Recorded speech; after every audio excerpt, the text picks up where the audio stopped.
जरा comment section में बताइए कि अगर मैं आपसे बोलूं कि आपको नरेंद्र मोदी और विजय थालापति में से किसी एक को चुनना है तो कैसे चुनेंगे। ये सवाल इसीलिए क्योंकि नरेंद्र मोदी जी, आपको पता है, विजय थालापति चुनाव में है। उन्होंने बोला कि वन नेशन वन इलेक्शन साफ मना, नहीं लागू होने देंगे। विजय थालापति ने बोला। वही सेंट्रल गवर्नमेंट है ना, वो थर्ड लैंग्वेज को ना इम्पोज करना चाह रही तमिलनाडु पीपल के ऊपर। सेंटर में नरेंद्र मोदी जी हैं, तो लगे हाथ। सोशल मीडिया पे लोगों ने बोला कि थर्ड लैंग्वेज तो हिंदी हुई, हिंदी का विरोध कर रहा है ये आदमी। तो सोशल मीडिया पे बात चलने लगी और सवाल यहीं से उपजा कि बताइए साहब, एक्टर कम पॉलिटिशियन विजय थालापति या फिर not so actor come politician PM Narendra Modi, किसको चुनेंगे? कमेंट सेक्शन में बताइए फिलहाल। और थोड़ा सा एनालिसिस मैं करता हूं दोस्तों। देखिए, आज हम बात करेंगे तमिल के सुपरस्टार विजय थालापति, उनकी एक नई पॉलिटिकल पार्टी टीवी की, उनके बारे में बात करेंगे। उसके बारे में जो उन्होंने 8 महीने पहले लॉन्च की थी। 27 अक्टूबर को उन्होंने अपनी पहली पॉलिटिकल रैली थी, लगभग 3 लाख के आसपास उसमें सपोर्टर्स थे, वो शामिल हुए थे। और विजय ने अपनी निगाहें 2026 के तमिलनाडु के असेंबली इलेक्शन पर सेट कर ली है। लेकिन ये रास्ता कितना आसान होगा, कठिन होगा, इसकी बात हम करेंगे इस वीडियो के अंदर। पहले बात करते हैं पॉलिटिकल पोजीशनिंग और आइडियोलॉजी विजय थालापति की क्या है। पार्टी विचारधारा से बनती है। विचारधारा क्या है पहले वो समझ लेते हैं। विजय ने अपने पॉलिटिकल वैल्यूज को डिफाइन करते वक्त पेरियर, अंबेडकर, कामराज और वेल्लू जैसे लोगों का जिक्र किया, जिन्होंने तमिलनाडु के सोशल जस्टिस और इक्वालिटी के मूवमेंट्स को लीड किया है। ये नाम काफी, आप कह सकते हैं कि लेफ्टिस्ट ओरिएंटेड हैं, जो कि सेक्युलर पॉलिटिक्स को रिफ्लेक्ट करते हैं। चाहे कास्ट और रिलीजियस के हायरार्कीज के खिलाफ स्टैंड लेना इंपॉर्टेंट है। माना जाता है कि जो पेरियर का स्टांस है वो हिंदू देवी देवताओं के प्रति थोड़ा सा सख्त रहता था। देखिए, लोग पसंद नहीं करते थे। अब विजय थालापति का उनका नाम लेना बीजेपी के आइडियोलॉजिकल स्टैंड के अपोजिट है। सिंपल, इससे यह सिग्नल मिलता है कि विजय अपनी पार्टी को एक सेकुलर प्रोग्रेसिव डायरेक्शन में ले जाना चाहते हैं, जहां सोशल जस्टिस पर फोकस हो। ये लगता है। अब आप कहेंगे कि जो नरेंद्र मोदी करने से पीछे जाएंगे, ये डिबेटेबल टॉपिक है।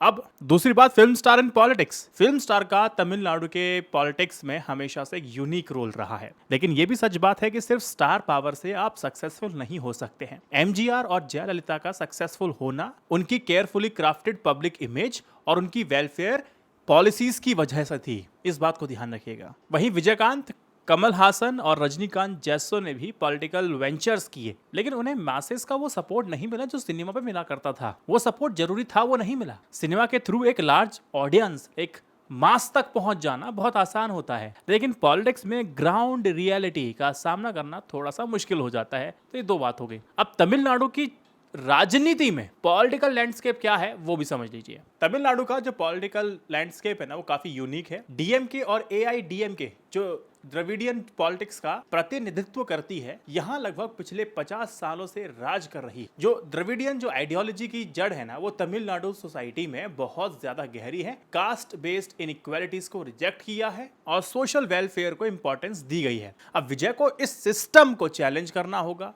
और यह आसान उनके लिए नहीं होने वाला है। रजनीकांत ने पॉलिटिकल एंट्री के लिए इसलिए अवॉइड कर दिया क्योंकि उन्हें समझ में आ गया था कि रफ एंड टम्बल वर्ल्ड सिर्फ स्टार पावर से जीता नहीं जा सकता। लेकिन विजय ने इस सिस्टम को कितना इफेक्टिवली चैलेंज कर पाते हैं, ये देखना अब और ज्यादा इंटरेस्टिंग होने जा रहा है। Important, Vijay versus BJP in 2026 के तमिलनाडु इलेक्शंस में एक इंटरेस्टिंग कॉन्टेस्ट देखने को मिल सकता है। बीजेपी के अन्नामलाई और विजय थालापति दोनों पॉलिटिकल चैलेंजर के रूप में उभर रहे हैं। अब बीजेपी का जो विजन है वो काफी क्लियर है। एक सेंट्रलाइज इकोनॉमी होनी चाहिए और सोशल पॉलिसी। लेकिन तमिलनाडु जैसे स्टेट में बीजेपी को कभी भी ज्यादा सपोर्ट नहीं मिला है। यहाँ की पब्लिक द्रविडियन आइडियोलॉजीज और सेक्युलरिज्म को काफी ज्यादा पसंद करती है, जहाँ कास्ट और रिलीजन बेस्ड जो पॉलिटिक्स है ना, उसको रिजेक्ट किया जाता है। और विजय थालापति को यहाँ पर एक मौका मिला है, लेकिन उन्हें ये समझना होगा कि तमिलनाडु के वोटर्स की नीड क्या है। यहाँ अगर वो फ्रीबी कल्चर्स काफी स्ट्रॉन्ग है, ये तो पता होगा उन्हें। लेकिन अगर विजय थालापति को अपने पॉलिसीज को फ्रीबीज से अलग करना है या ले जाने की कोशिश अगर वो करते हैं, वो कितने सफल होते हैं देखने वाली बात है। विजय को अपनी पॉलिसीज को ना फ्रीबीज से अलग किया जाना पड़ेगा ताकि वो सफल हो सके, तो उनका इम्पैक्ट काफी सिग्निफिकेंट हो सकता है। उन्हें एक डिस्टिंक्ट और प्रोग्रेसिव विजन प्रेजेंट करना होगा जो वेलफेयर और डेवलपमेंट को बैलेंस कर सके। तमिलनाडु की जो इकोनॉमी है, जिसको सोशल स्ट्रेंथ है, पहले उसको भी समझ लीजिए। तमिलनाडु की इकोनॉमी इंडिया की सेकंड लार्जेस्ट इकोनॉमी है और यहाँ की ह्यूमन डेवलपमेंट इंडेक्स काफी ज्यादा हाई है। पॉवर्टी रिडक्शन और लिटरेसी रेट भी ऑल इंडिया एवरेज से ज्यादा है। यह एक डायनेमिक और फॉरवर्ड थिंकिंग स्टेट है, जहां इंडस्ट्रियल ग्रोथ और सोशल जस्टिस दोनों को एक साथ इंपॉर्टेंस दी गई है।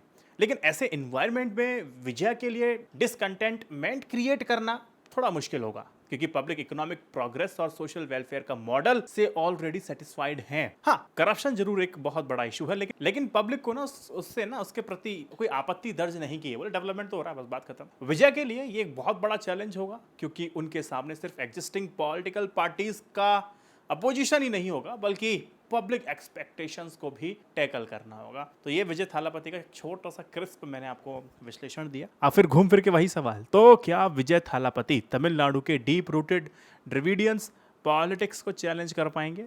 क्या उनकी पॉलिटिकल एंट्री एक फ्रेश पर्सपेक्टिव लाएगी अब, या फिर वो अपने फिल्मी जो पुराने नेता अभिनेता हैं उसी की तरह फेल हो जाएंगे? और सबसे बड़ी बात, क्या तमिलनाडु के लोग विजय के विजन को एक्सेप्ट करेंगे भी, या फिर उन्हें ट्रेडिशनल पार्टीज का ही सपोर्ट मिलता रहेगा? टाइम ही बताएगा, लेकिन ये बिल्कुल क्लियर हो चुका है कि विजय का पॉलिटिकल जो जर्नी है काफी ज्यादा इंटरेस्टिंग और अनप्रिडिक्टेबल होने वाला है। आपको क्या लगता है, क्या विजय थालापति तमिलनाडु की पॉलिटिक्स में अपनी जगह बना पाएंगे, या उन्हें पॉलिटिकल कैरियर भी फिल्मी स्टार्स की तरह फेड हो जाएगा? अपने थॉट्स कमेंट में मुझे बताइए। इस वीडियो को 3 व्हाट्सएप ग्रुप में शेयर कीजिए। जय Hind, Vande Mataram, stay updated, stay educated, सत्यमेव जयते, नमस्कार।